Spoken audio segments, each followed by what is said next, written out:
Now, as you've probably figured out, my training definitely emphasizes aerobic steady state training way more than anaerobic.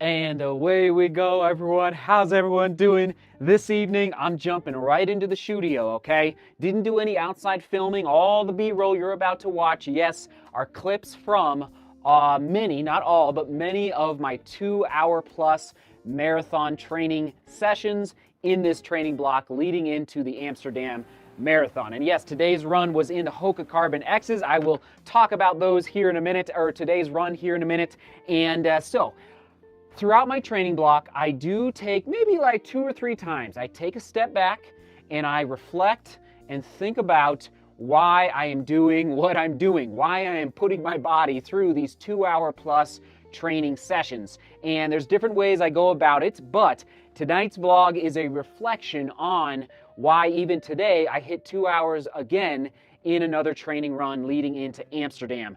Now, because why? It's hard out there, right? Sometimes it's mentally hard. Today was much, I was honestly very worried about yesterday's 22-mile run because I was so sore. I just wasn't sure if I'd be able to get it done. I got it done. Today I'm feeling much better. My legs are coming around. They're not nearly as sore, but I get it. And listen, it's starting to get a little chillier out. Eventually it's going to be really cold here in the United States. And so I use these reminders 2 or 3 times throughout the training block, going back to, yes, the science behind the training, these 2-hour plus runs, to just remind myself, like, okay, if I do this run, and this run, and this run, I'm going to be that much better prepared for race day, specifically in Amsterdam for me. So anyway, that's what we're doing tonight, talking about the 2 hours. And yes, the basic principle of my training and your training as well is in long distance running is to develop enough stamina or endurance to maintain a desired speed over a given distance, whether you're training for a half, a full, a 5K, an ultra marathon, whatever the case may be. Now, for example, why is endurance or stamina important? So an example is that the 400 meter race. There's many runners around the world that can run 46 seconds for a 400 meter race.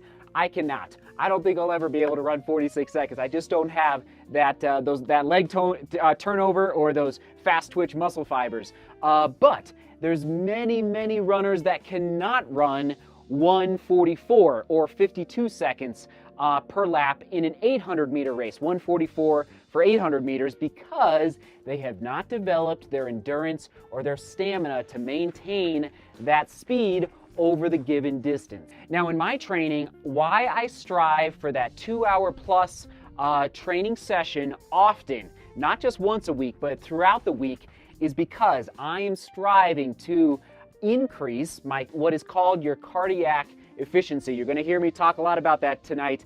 So your cardiac efficiency is really improved when you start approaching and then push through that 2-hour window in a given training session. And yes, today's run, I was able to hit that 2-hour mark, exactly 2 hours and 2 minutes, or 17 miles, 27 kilometers, 4:30 per kilometer, or 7:15 per mile. Now, my goal in Amsterdam, and in case you didn't know, I'm trying to hit a qualifying time for the Olympic trials in Atlanta. So the Olympic trials for the marathon is in February 2020 in Atlanta. So I need to run under 2 hours and 19 minutes to be invited to go race this Olympic trials qualifying race in Atlanta, which has just been like a lifelong dream. It's just absolutely crazy that I might be able to do it. That is the goal. So I'm trying to run faster, race faster in Amsterdam. Now, as you've probably figured out, my training definitely emphasizes aerobic steady state training way more than anaerobic or interval training, especially for a marathon. If I was getting ready for a 10K or a 5K or even to a half marathon, I'd be training quite a bit differently as far as adding more speed. But for a marathon, I'm going for that aerobic steady state training often. Why?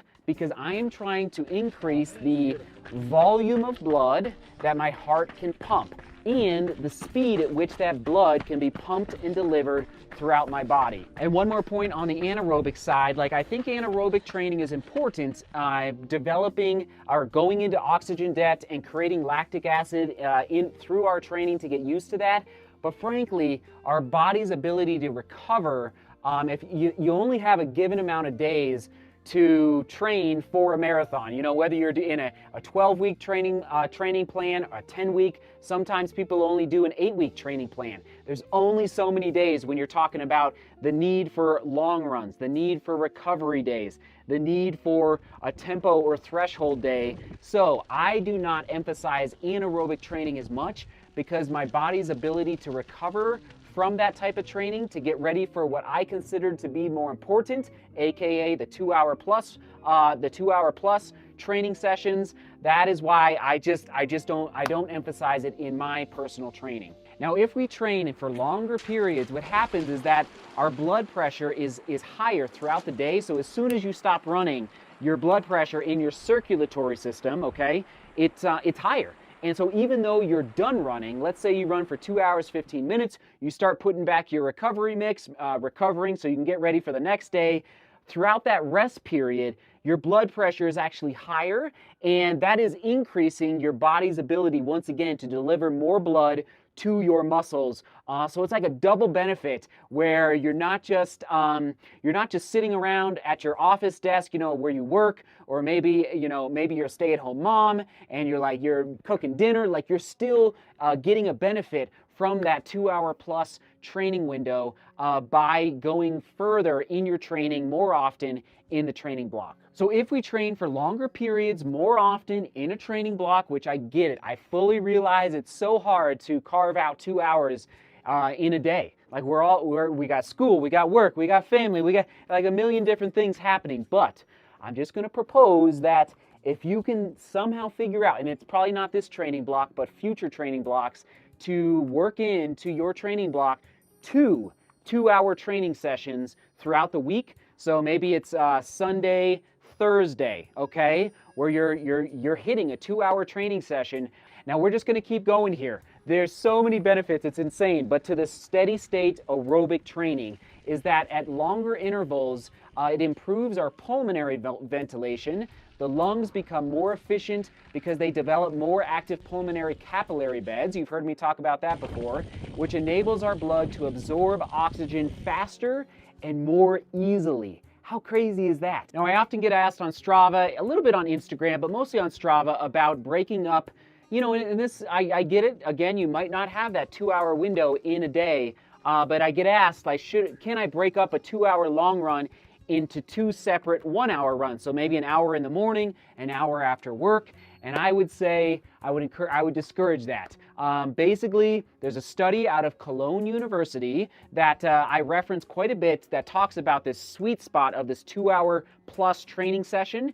And again, it gets back to those capillary beds that are in our lungs especially, and what is a capillary bed? Let's just define that real quick. Capillary beds are part of this intricate network of blood vessels that facilitate the exchange of nutrients, gases, waste, and hormones between the blood and tissue cells, okay? That's as far as I'm gonna go with capillary beds. So the more we run at this steady state aerobic running, and I'm not talking about slow running, not like a recovery day, but just steady state. When I put steady on Strava, that's what I'm talking about, this steady state running. For me, it's usually in that, it's really right around like that 6:30 range. Today was a little easier because I'm still recovering from the run, the race on Sunday. And so in conclusion, oh man, I know that was a lot that I just tossed at you. And listen, I didn't study exercise physiology or anatomy, so some of this goes over my head as well. But I do my best to educate myself on these topics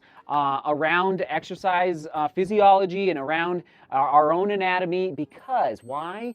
It gives me confidence and it gives me peace of mind when I arrive at the starting line in Amsterdam to know that I put in the work. There's nothing else I can do. if I put in the work, I trust the science, I trust the studies that I've read, that, okay, there's nothing else to do but to put the shoes on and let her rip, because I believe my blood is ready, my lungs are ready. Not quite yet. I got a little more work to do, but anyway, so I hope that helped at least paint a little bit of the picture behind why I train the way I train. That 2-hour plus window is just that sweet spot. And for me, now listen, again, it takes time, it takes years to develop the endurance and the stamina to feel confident enough to put in that type of training on a regular basis. So anyway, I will leave it at that. Question of the day: what are your resources for creating your own training plans? Where do you do your research? And I know, like, gosh, maybe it's here on YouTube, maybe it's Runner's World, maybe it's actual like peer review studies and case studies from exercise physiologists around the world. So, okay, that's the question of the day.